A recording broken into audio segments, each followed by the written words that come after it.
Apocalipsis capítulo 2, versículos 8 al 11. Mensaje a la iglesia de Esmirna. Dice así la palabra de Dios.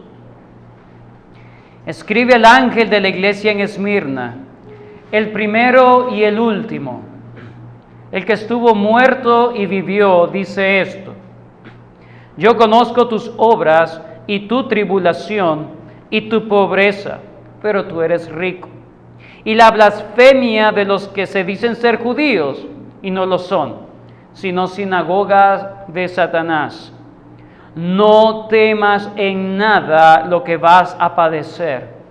He aquí el diablo echará a algunos de vosotros en la cárcel para que seáis probados, y tendréis tribulación por 10 días. Sé fiel hasta la muerte, y yo te daré la corona de la vida. El que tiene oído, oiga lo que el Espíritu dice a las iglesias. El que venciere no sufrirá daño de la segunda muerte. El mensaje a la iglesia de Esmirna. Recordemos un poco el contexto del libro de Apocalipsis. Cuando se le dice a la gente, lee el libro de Apocalipsis, le da miedo. Parece que fuera un libro oscuro. Apocalipsis precisamente significa revelar, quitar el velo, mostrar lo que estaba oculto. Eso significa Apocalipsis. Muchos dicen, no, este es libro para eruditos, es un libro para superdotados. Pues no, es un libro, es un mensaje para la iglesia de Cristo. Lo único diferente de Apocalipsis del resto de las escrituras es que está escrito en otro género literario, pero sigue siendo un mensaje comprensible. Fue comprensible para la audiencia a quien se le escribió. Vayan conmigo, por favor, al mismo Apocalipsis capítulo 1, versículo 9. Dice: yo, Juan, vuestro hermano y copartícipe vuestro en la tribulación, en el reino y en la paciencia de Jesucristo, estaba en la isla llamada Patmos a causa de la palabra de Dios y el testimonio de Jesucristo. Yo estaba en el Espíritu en el día del Señor, y oí detrás de mí una gran voz como de trompeta que decía: yo soy el Alfa y el Omega, el primero y el último. Dice: escribe en un libro lo que ves y envíalo a las 7 iglesias que están en Asia: a Éfeso, a Esmirna, Pérgamo, Tiatira, Sardis, Filadelfia y Laodicea. Este es el contexto que tiene el apóstol Juan siendo exiliado o estando en el exilio en la isla de Patmos, sufriendo por el nombre del Señor Jesucristo. Él estaba en el día del Señor. El Señor Jesucristo está con su pueblo en el día del Señor. Juan escribe lo que Cristo le estaba diciendo. Escribe no a una audiencia del siglo XXI, sino escribe a unas iglesias literales que estaban en ese momento.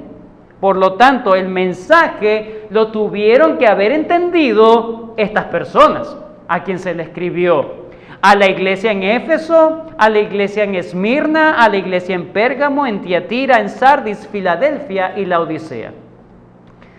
Esto es importante entender, que todo lo que vemos en el Apocalipsis es una narración, como dice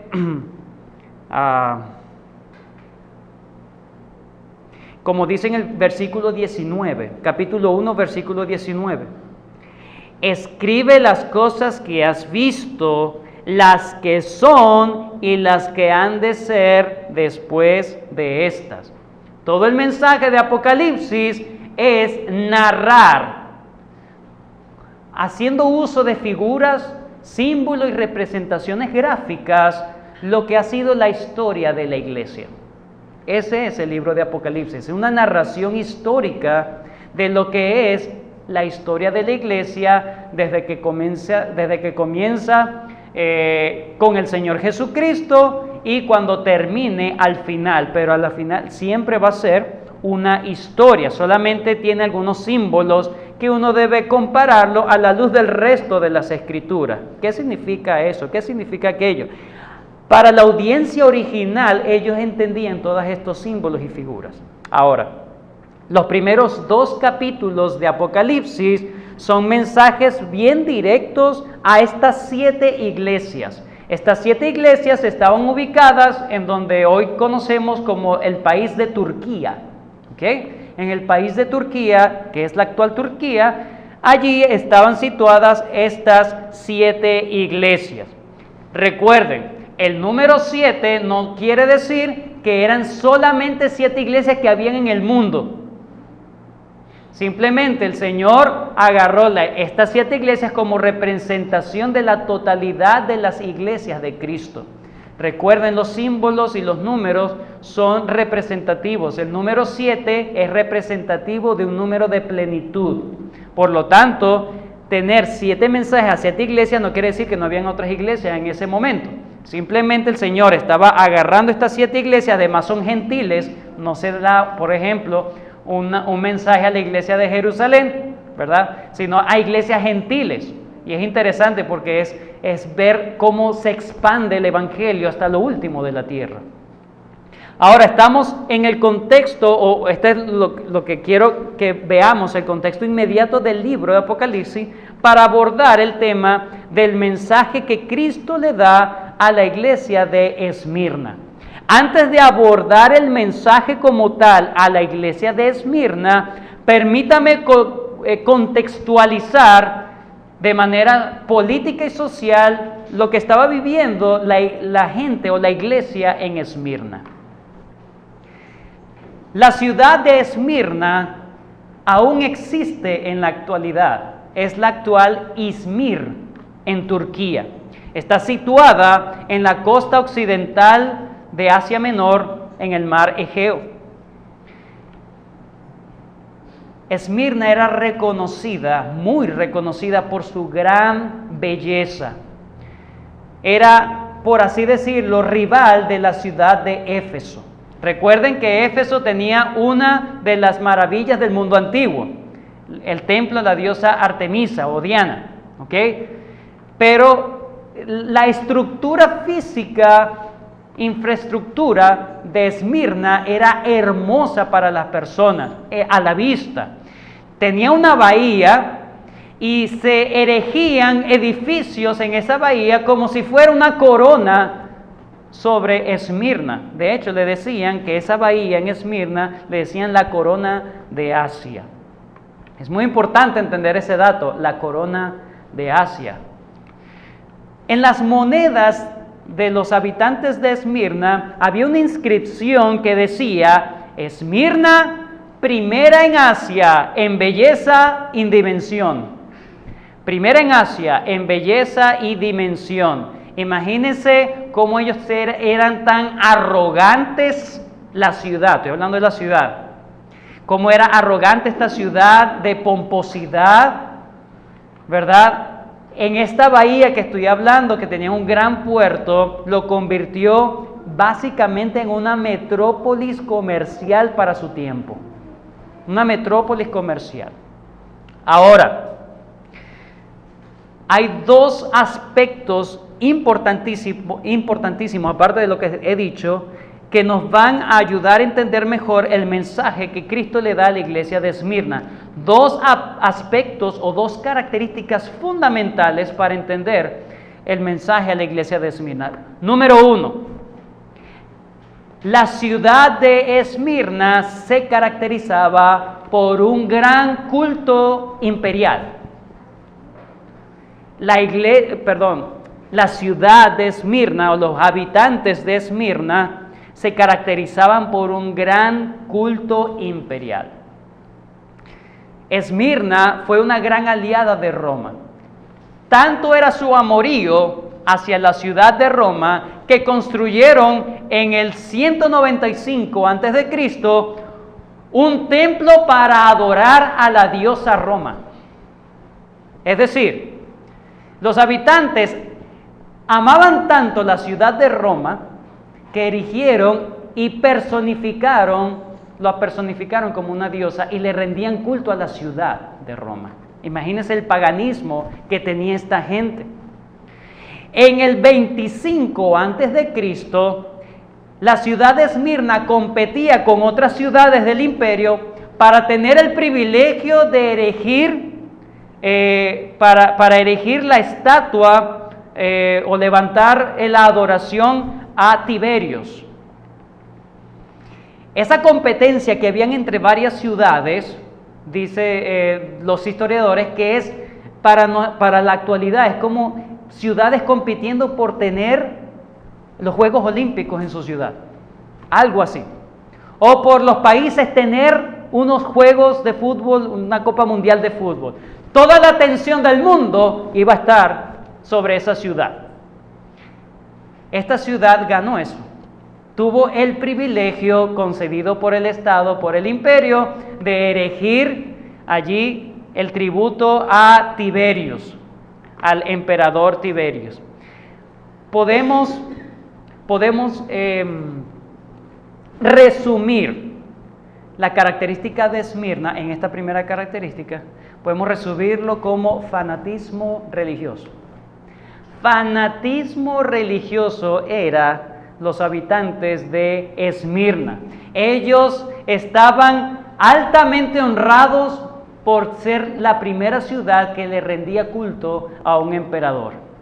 La situación social en Esmirna era básicamente la siguiente: si alguien por una u otra razón, independientemente sea la razón, si no ofrecía culto al imperio o a la ciudad de Roma, era visto como un apátrida, traidor a la patria, era visto vilmente y era boicoteado. Es decir, trataba a la gente de perseguirlo para quebrar su voluntad y poder y que esta persona rindiera en culto. Todos los caminos que cruzaban Esmirna tenían culto al imperio.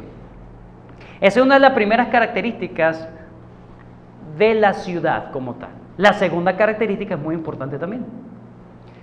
Había una gran población judía.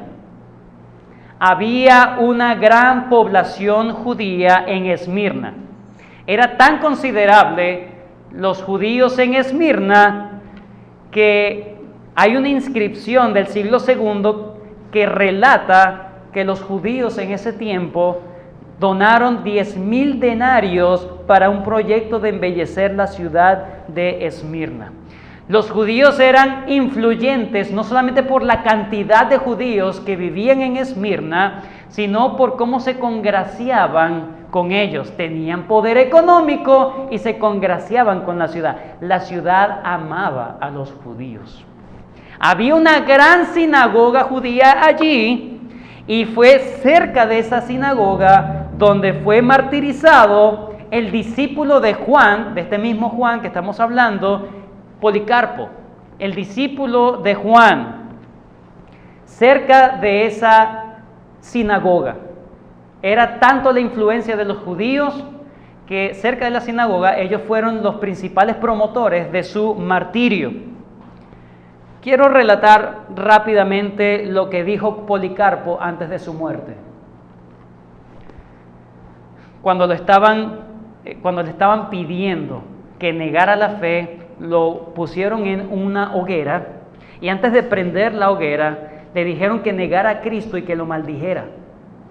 Policarpo dijo: 86 años le he servido y nunca me ha hecho sino bien. Entonces, ¿cómo puedo maldecir a mi Rey y mi Salvador? Más adelante dijo a sus verdugos: tú me amenazas con fuego que quema por 1 hora y después de un poco se apaga. Pero tú ignoras respecto al fuego del juicio venidero y del castigo eterno, reservado para todos los malos. Pero, ¿por qué te demoras? Haz lo que tengas que hacer ya. Este hombre dio su vida por el Evangelio. Fue perseguido por el Evangelio. Este hombre fue martirizado por Policarpo precisamente por la gran comunidad judía que había allí, influyentes. Tanto era así que el Señor Jesucristo le dio un título a estos judíos. Fíjense en el versículo 9. La última parte del versículo 9, estamos en el capítulo 2, versículo 9. El Señor Jesucristo le llama muy bien, dice, la blasfemia de los que se dicen ser judíos y no lo son, sino sinagoga de Satanás. Ellos no adoran a Dios, ellos adoran a Satanás. Apocalipsis 2:9, la última parte. Ellos no son sinagoga donde aprenden de Cristo, ellos aprenden del diablo mismo. Su maestro es el diablo, ellos son sinagogas, ellos son discípulos del diablo mismo. Así eran los judíos en esa época. Ahora, la iglesia de Esmirna, totalmente diferente al resto de la ciudad. ¿Cómo era la ciudad? Pomposa, voluptuosa, en extremo bella, pero los hermanos, los cristianos de Esmirna eran pobres, atribulados y eran perseguidos. Pero ellos sufrían porque todo verdadero cristiano, en un grado u otro, va a sufrir en este mundo, en un grado u otro. El sufrimiento, la aflicción, la tribulación, la persecución, siempre estará presente en una verdadera iglesia de Cristo. En una verdadera iglesia siempre habrá eso. No de la misma medida o del mismo grado, mismo nivel que en otros, pero sí está. El asunto no es la tribulación. El asunto es cómo reaccionamos ante las tribulaciones. Vayan conmigo a Hechos capítulo 5, versículo 41.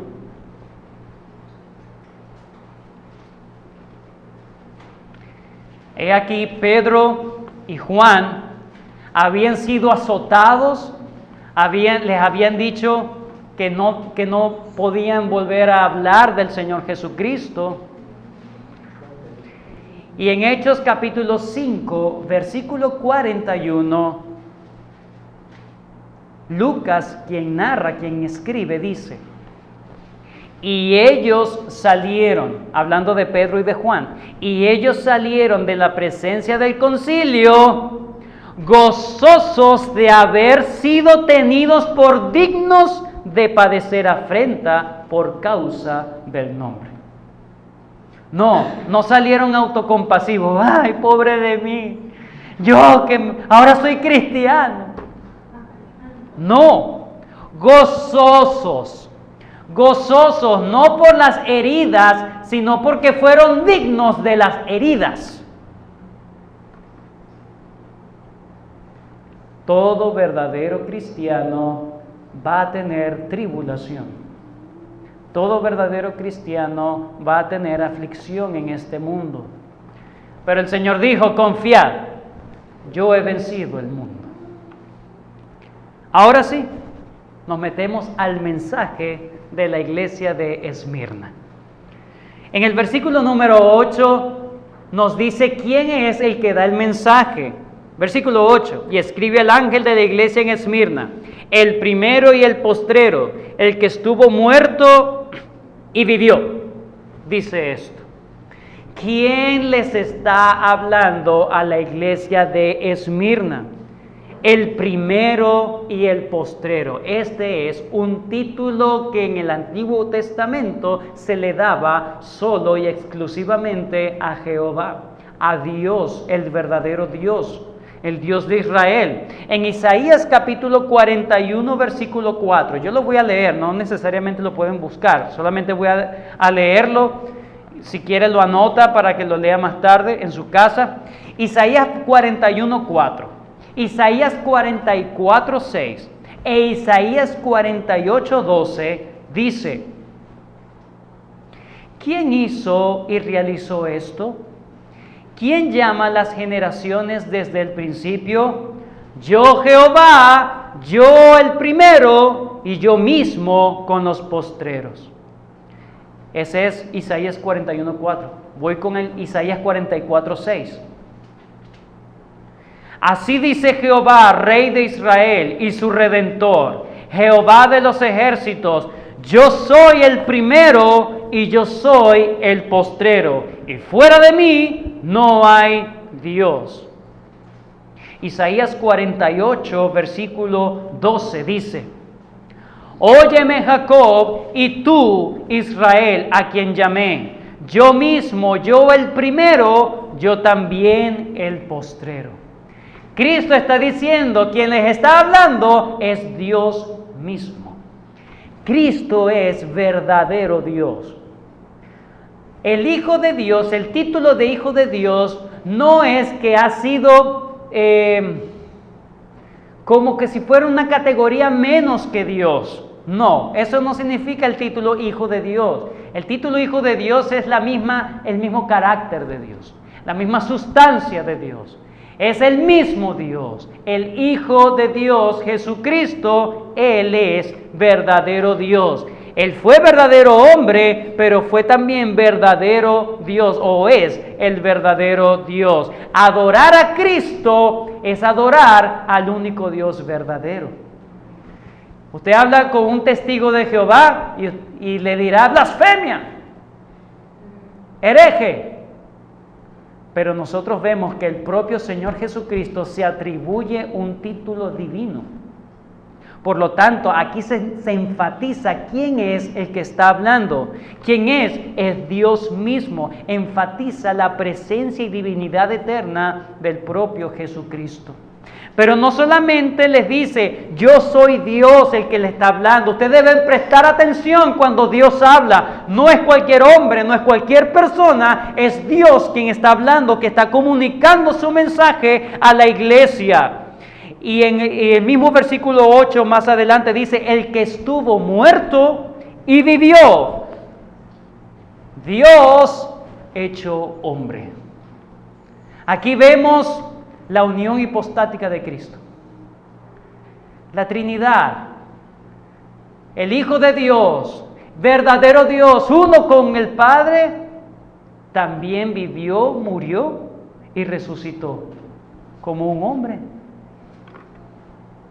Pero esto de que murió y resucitó o volvió a vivir, enfatiza el poder que Él tiene sobre la vida y sobre la muerte. Porque la muerte no lo retuvo. Cristo es Dios quien tiene el control sobre el mundo físico y sobre el mundo espiritual. Dice esto. ¿Qué le dice? Yo conozco tus obras, versículo 9, y tu tribulación, y tu pobreza, y tu blasfemia, y la blasfemia de los que se dicen ser judíos y no lo son, sino sinagogas de Satanás. El Señor Jesucristo dice, yo conozco tus obras. No dice, alguien me chismeó de cómo son ustedes. Alguien me dijo por allá, yo me imagino cómo son ustedes. No. El Señor está presente en medio de su pueblo. Apocalipsis capítulo 1, versículo 12. Apocalipsis capítulo 1, versículo 12. Y me volví para ver la voz que hablaba conmigo, y vuelto vi 7 candeleros de oro, y en medio de los 7 candeleros a uno semejante al Hijo del Hombre. Ahora vamos al versículo 20. Del mismo capítulo 1. El misterio de las 7 estrellas que has visto en mi diestra y de los 7 candeleros de oro, y las 7 estrellas son los ángeles de las 7 iglesias, y los 7 candeleros que has visto son las 7 iglesias. Juan escucha la voz de Cristo, se voltea y ve 7 candeleros de oro en el versículo 12. Y cuando ve esos 7 candeleros de oro en el versículo 3, ve al Hijo de Dios en medio de los 7 candeleros.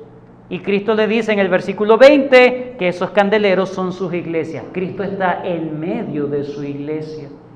Por lo tanto, lo que va a decir Cristo es fiel, es verdadero. No está basado en la nada, está basado en su justo juicio, en su justísimo juicio. Él lo que va a decir es correcto. Yo conozco tus obras. El Señor, hermano, conoce quién eres tú. Conoces por qué vienes los domingos. Conoce por qué trabajas durante la semana. ¿Qué es lo que te motiva a trabajar durante la semana? ¿Qué es lo que te motiva a orar durante la semana? No solamente conoce tus obras, sino que conoce el motivo de tus obras. Cristo es Dios y Él tiene el control y Él lo sabe todo en el mundo físico y en el mundo espiritual. Cristo lo sabe. Cristo conoce quién eres tú, conoce lo que tú haces en la intimidad, conoce tus pensamientos ahora mismo. Cristo dijo, yo conozco tus obras y tu tribulación. La palabra allí, tribulación, tiene que ver con estrechez, como si estuvieses en un camino estrecho y te estás rozando con los extremos. Conozco tu estrechez. Esa palabra allí, en otros lados, tiene que ver con aflicción, angustia. La única parte donde se traduce es aquí en estrechez, pero también en otros lados se traduce como tribulación, angustia, persecución, carga, sufrimiento, presión. Es lo mismo que encontramos en Mateo capítulo 7, versículo 13 al 14. Vayan conmigo, por favor. Mateo capítulo 7, versículo 13 al 14.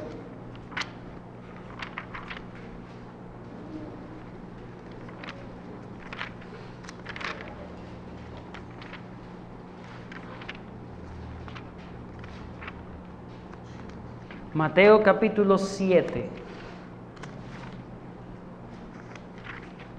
Dice, entrad por la puerta estrecha, porque ancha es la puerta y espacioso el camino que lleva a la perdición, y muchos son los que entran por ella. Porque estrecha es la puerta y angosto el camino que lleva a la vida, y pocos son los que la hallan. En el versículo 13, la palabra usada es estenes, que significa pequeño. Entrad por la puerta pequeña, estrecha, estenes. Pero el otro es tetilmene, versículo 14, donde dice, porque estrecha es la puerta y angosto el camino.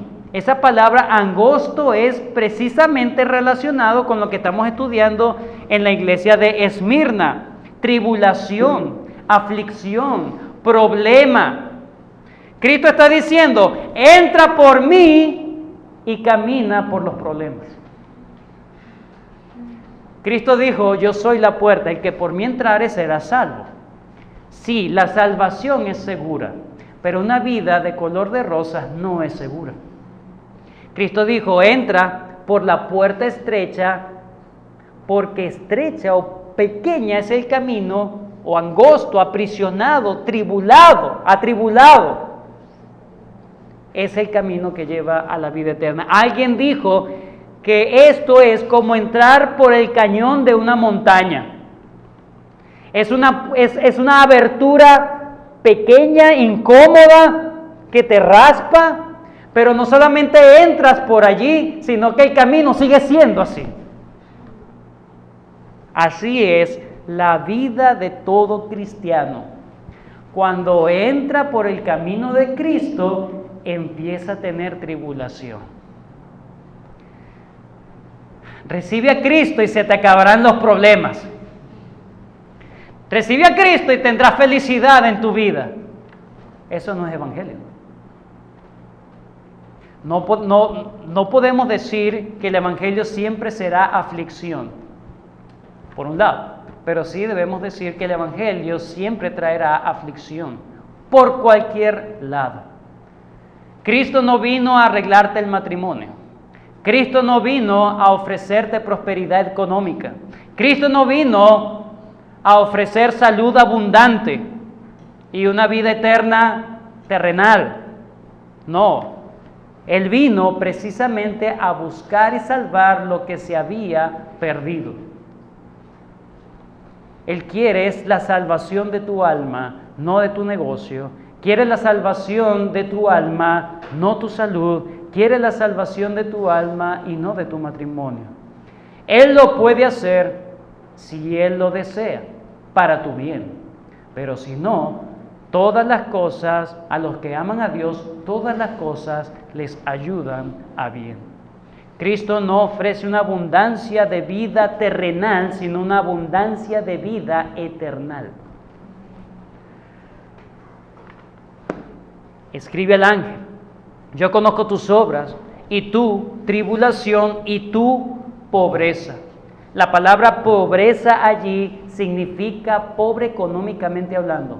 No de que son humildes, ay, qué gente tan humilde. No, es que eran personas que estaban en bancarrota financiera.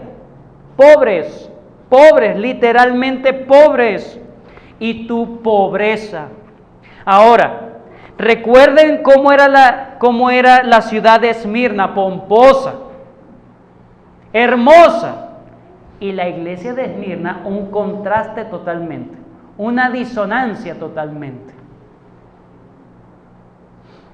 No solamente este título de pobreza se le atribuye a Esmirna o a la iglesia de Esmirna en contraste con la sociedad, sino también en contraste con las demás iglesias. De las 7 iglesias, solamente se menciona pobreza económica a Esmirna. Es decir, Esmirna era diferente a la sociedad y diferente al resto de las iglesias de Cristo. Una disonancia completa.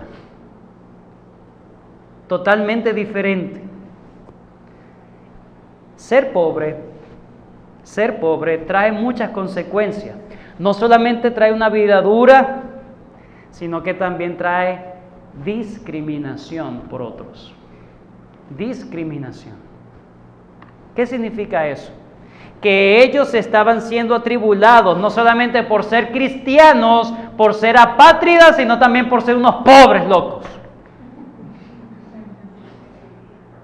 Discriminación por todos los ángulos que tú lo veas. La iglesia de Esmirna. Son unos pobres. Compáralos con los judíos de ese momento. La bendición estaba con los judíos. El Señor les dice: y tu pobreza, pero tú eres rico. Rico. ¿En qué sentido eran ricos? Efesios capítulo 1.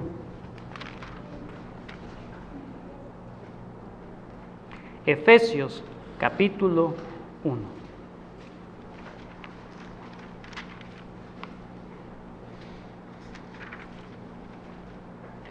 Versículo 3. Bendito sea el Dios y Padre de nuestro Señor Jesucristo, que nos bendijo, que dice, con toda bendición espiritual en los lugares celestiales en Cristo. Tenemos toda la bendición de Dios. Eso es la verdadera riqueza del cristiano. ¿De qué le sirve al hombre ganarse el mundo entero y a la final pierde su alma en el infierno? Ellos tenían una economía mejor que la que tenía el resto del mundo, porque ahorita esa gente se están lamentando en el infierno. Y estos cristianos que eran pobres económicamente, ahora están ricos espiritualmente y por la eternidad. Por la eternidad. ¿Qué buscas? ¿Qué buscas en Cristo? ¿Por qué buscas a Cristo? Para tener solvencia económica. Cristo no ofrece eso. ¿Sabe quién lo puede ofrecer? Amway, tranquilamente. El gobierno. Buscas prosperidad económica, busca cualquier otra cosa, menos cristianismo. Cristo ofrece verdadera vida. Como dice en el último versículo del capítulo 2, último versículo en cuanto al mensaje de Esmirna, versículo 11, 2:11. El que venciere no sufrirá daño de la segunda muerte. Esa es la riqueza más grande. Teme, no temas a los hombres que no te pueden hacer nada, sino teme a aquel que puede destruir tu cuerpo y tu alma en el infierno. Se está hablando de Dios. Vas a ser salvo de la ira de Dios. Eso es lo que ofrece Cristo Jesús. No vayas a Cristo para llenar tu vientre, porque vas a tener hambre al siguiente día. Busca a Cristo para llenar tu necesidad espiritual. Busca a Cristo porque Él sí tiene la solución espiritual de tu vida, una solución eterna. Que cualquier tribulación, cualquier cosa difícil, lo puedes superar porque tienes un galardón seguro y allí el objetivo de tu vida. Pero si tu vida está girando en torno a las cosas terrenales, ese va y ven de las cosas terrenales también será tu emoción o tu vida, un van y ven en tu vida. Por momentos estarás feliz, por momentos estarás triste y deprimido. Por momentos querrás vivir, por momentos querrás morir. No busques lo terrenal, busca lo espiritual, que es lo que realmente importa y solamente Cristo ofrece. Cristo ofrece perdón de tus pecados. Tú tienes deuda con Dios. Dios, el Dios todopoderoso, soberano y eterno, tiene una ley perfecta que Él pide que sea cumplida perfectamente, no casi perfecto. Bueno, yo casi le llegué a a no tomar el nombre de Dios en vano. Yo casi guardaba el día de reposo. Bueno, yo casi. Dios no pide casi, Dios pide total y plenitud. Solamente Cristo lo logró. Tus obras no pueden alegrar el corazón de Dios. Tus obras solamente están manchadas con pecado, con imperfección, y Dios pide perfección. Y Dios paga la imperfección con muerte. La paga del pecado es muerte. Cristo ofrece liberarte de esa culpa del pecado y añadirte o atribuirte a ti lo que Él hizo en su vida. Él cumplió en su vida perfectamente la ley de Dios. Y todo aquel que venga a Cristo, Cristo ofrece que todo el que venga y crea en Cristo y lo haga a Él su Señor o el Señor de su vida, Cristo le ofrece que su vida justa le es imputada a su vida. Ese es el Evangelio. Esa es la gran riqueza del Evangelio. Ya tendrás paz con el juez Dios. Pero bueno, ellos eran pobres y eso no es cómodo. Eso no es, como dice un sobrino, eso no es gracioso. Es sufrir por la economía, eso no es fácil. Persecución no es solamente que te tengan con una espada en el cuello para que niegues a Cristo. Persecución también es la discriminación por ser pobre. Un cristiano y pobre de paso. ¿Por qué tenían esa condición? Muy probablemente estaban sufriendo la misma suerte que los judíos que no querían negar el nombre de Cristo. Vayan conmigo a Hebreos capítulo 10. Hebreos capítulo 10.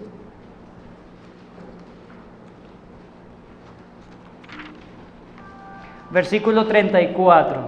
Hebreos 10, 34.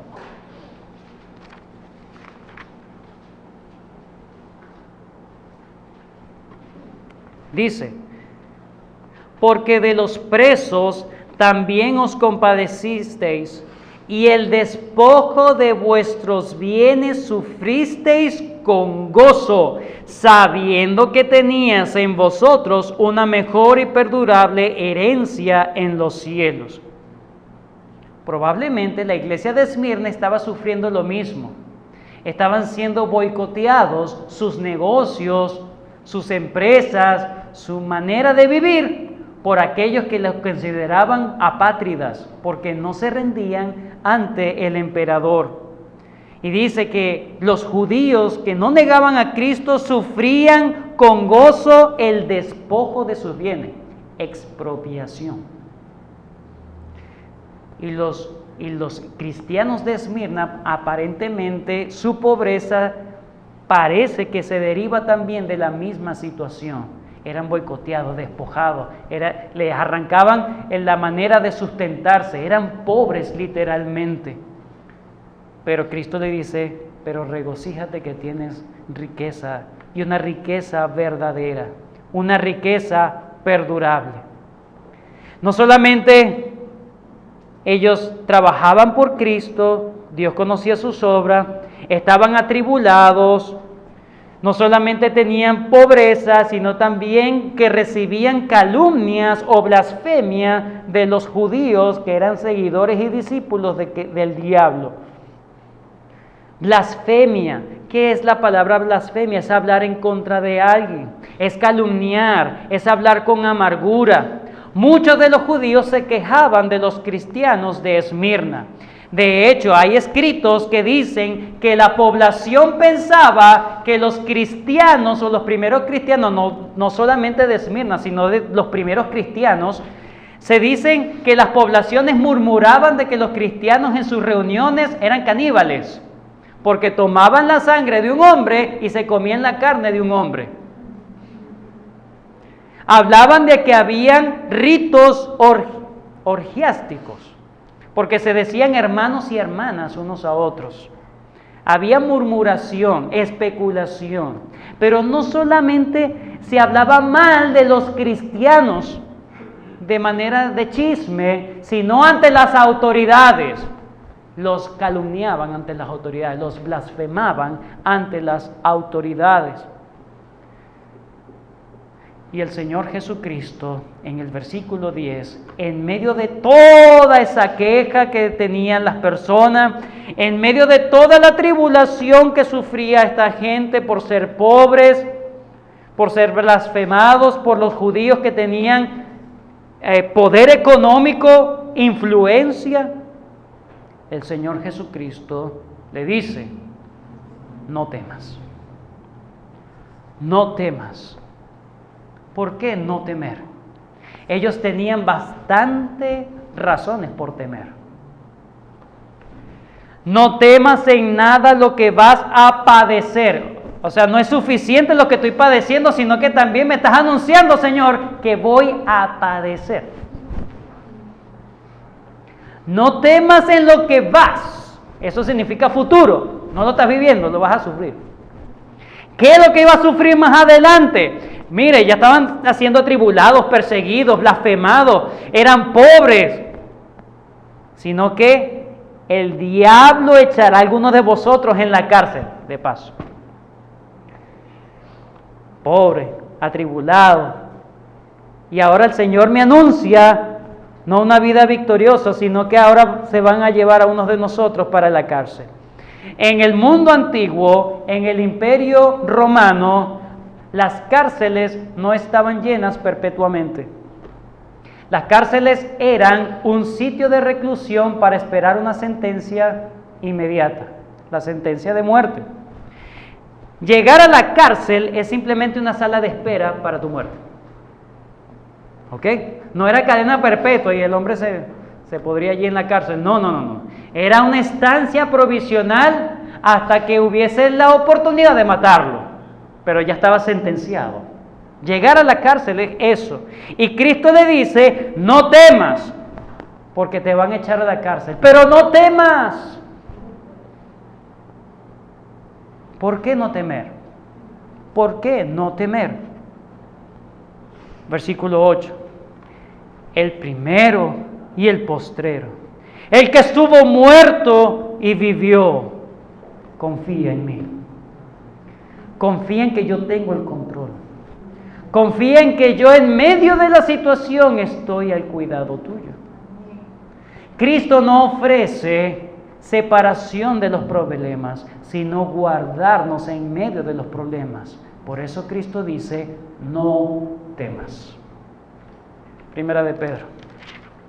Estamos por terminar, hermano. Primera de Pedro.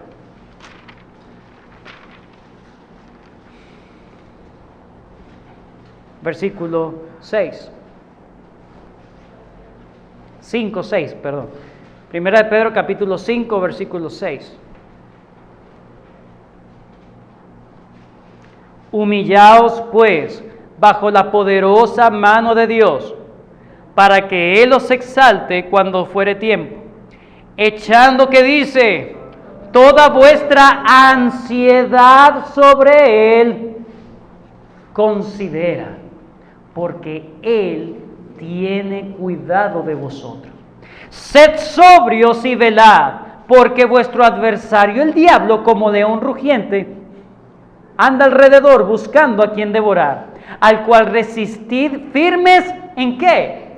En la fe. ¿Cómo se resiste al diablo? Teniendo confianza en las promesas de Cristo. Resistid en la fe. Cristo dice, no temas. Eso significa resiste confiando en Cristo. Como acabamos de cantar, Él ha prometido que Él nos sostendrá.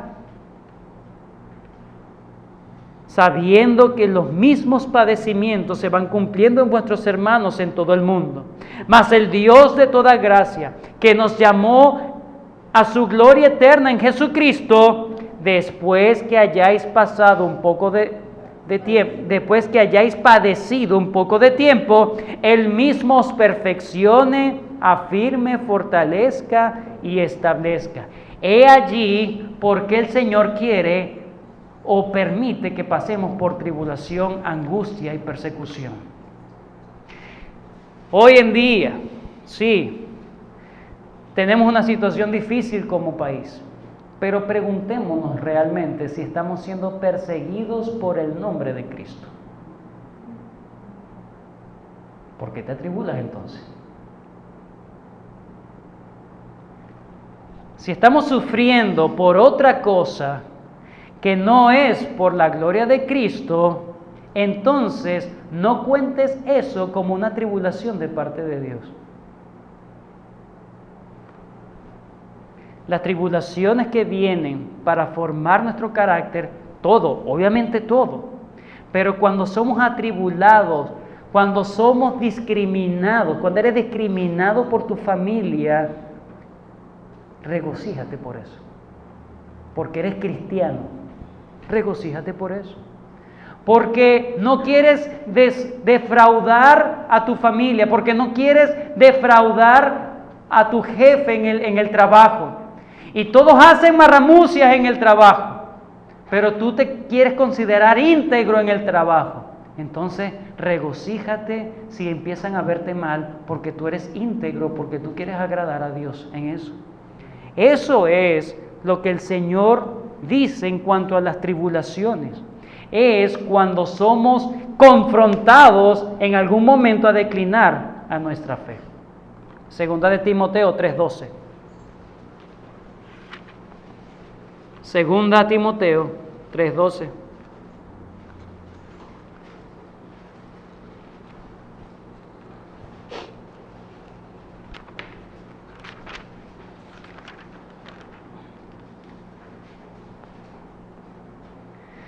Y también todos los que quieren vivir piadosamente en Cristo Jesús padecerán persecución. Cuando tú quieres honrar a Cristo, automáticamente la gente te va a mirar mal, te va a decir fanático, te va a boicotear tu empresa, tu trabajo, lo que tú haces, porque tú quieres honrar a Cristo.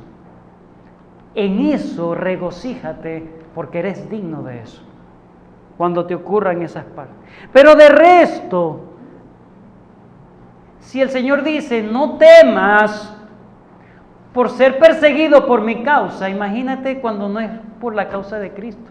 Si Dios tiene tanto cuidado cuando es por su causa, por las demás cosas que perecen, hermanos, ¿por qué afligirse y atribularse por esas cosas?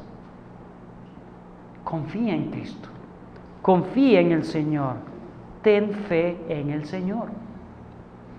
Ellos tenían muchas razones Pero solamente la fe en Cristo es lo que vence el temor.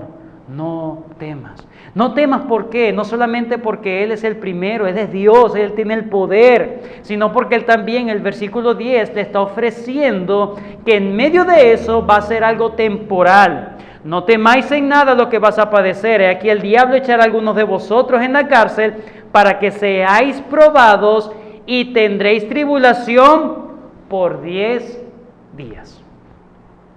Muchos dicen, ¿son días literales? Bueno, no sabemos si son días literales. Como estamos hablando de Apocalipsis, presumimos que no son días literales, sino un lapso de tiempo. ¿Cuántos días pidió Daniel ser probado antes de presentarse ante el rey? 10 días. 10 días es una alusión a que Dios permite pruebas, pero las pruebas no son eternas. El Señor tiene algo temporal para probarte.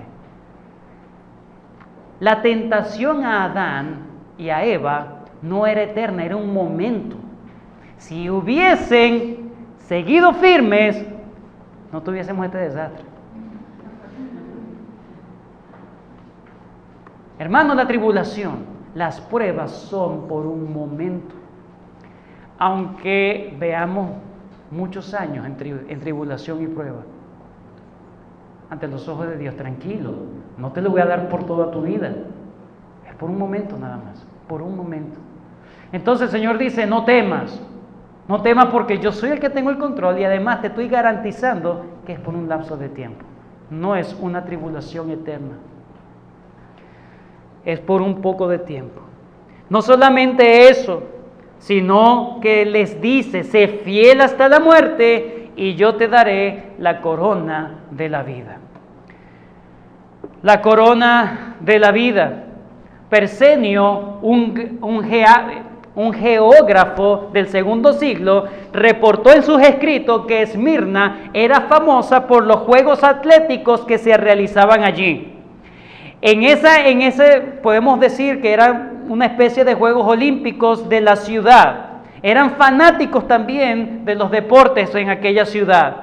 Por lo tanto, podemos decir que cuando se les dice, sé fiel hasta la muerte y yo te voy a dar una corona, no se está hablando de una corona real, sino de una recompensa a un atleta. Cuando usted ve las medallas olímpicas que se entregan hoy en día, usted se va a dar cuenta, búsquenlo en el Google, búsquelo por allí, va a ver desde medallas tan antiguas como las medallas modernas que se entregaron hace poco. Siempre va a haber la inscripción de una diosa que se llama la diosa Nike. La diosa Nike, de ahí viene este gran empresa deportiva Nike, ¿verdad? Esa diosa Nike de la mitología griega es la encargada de con un laurel, ¿verdad? Con unas ramitas, premiar a aquel que llegó de primero, ¿ok? Entonces el Señor Jesús le dice, sé fiel hasta la muerte y yo te voy a recompensar.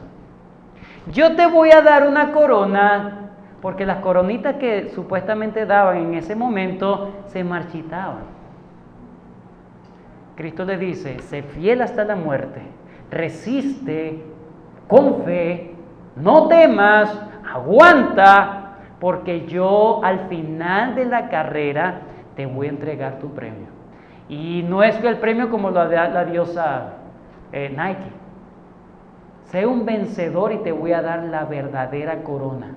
¿Cuál es la verdadera corona? El que tiene oído, oiga lo que el Espíritu dice a la iglesia. El que venciere, la palabra allí vencer es Nikon. El que venciere, el que cruce la meta, no sufrirá, esa es la recompensa, no sufrirá daño de la segunda muerte. ¿Cuál es la segunda muerte, hermanos? Ser castigado tu alma y tu cuerpo en el infierno. Es morir eternamente. No es aniquilismo, aniquilación. No es eso. Está hablando de que las personas van a sufrir eterna perdición bajo la ira de Dios Cristo dice, sé fiel hasta la muerte, aguanta toda la tribulación que vas a tener, que estás teniendo y que vas a tener, y si tú vences, si tú culminas tu carrera y cruzas la meta, así como esos atletas que tú conoces muy bien, yo te voy a recompensar mucho mejor. No vas a sufrir la segunda muerte. Hermanos, tenemos razones por seguir adelante en la fe. Tenemos razones por no dejarnos desanimar por las situaciones difíciles que estemos pasando. El Señor dice, no temas. El Señor está al cuidado de ti. El Señor está pendiente de ti. No tengo comida, no tengo esto. Resiste, confía en la promesa de Cristo. Él tiene cuidado de ti. Él te va a sostener, hermano. Sigue adelante en la carrera cristiana. Sé como estos hermanos en Esmirna, que de las 7 iglesias, el Señor ni a Esmirna ni a Filadelfia les dice algo, pero tengo contra ti. No. A las otras 5 sí le dice eso. Bueno, tú has sido esto, pero tengo contra ti aquello. Tú has sido esto, tú has hecho esto, pero tengo contra ti aquello.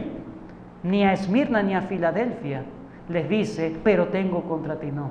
Más bien dice, sigue. ¿Vas bien? Sigue. El Señor nos ayuda, hermano. Que el Señor selle su palabra en la situación particular de cada uno de nosotros, pero sobre todo confiad, el Señor ha vencido. Y si tú estás en Cristo, tú has vencido la muerte. El Señor te va a entregar una corona que no se va a corromper. Esa corona es estar con Él por la eternidad. Este breve momento de tribulación no es comparado con la gloria venidera que ha de manifestarse en los hijos de Dios. Oremos. Bendito Señor, gracias. Gracias por bendecirnos en el día de hoy. Gracias por tu palabra. Es viva y eficaz. Gracias, Señor, porque aunque fue un mensaje a una iglesia específica, también, Señor, vemos cómo esto también irrumpe en nuestras vidas. Esto también hace mella en nuestras vidas. Señor, que no nos dejemos vencer, Señor, por los obstáculos, las tribulaciones, los problemas. Ayúdanos a entender que este es el camino verdadero. Es el camino estrecho. Es el camino incómodo. Es el camino donde las demás personas blasfeman de nosotros, no nos entienden.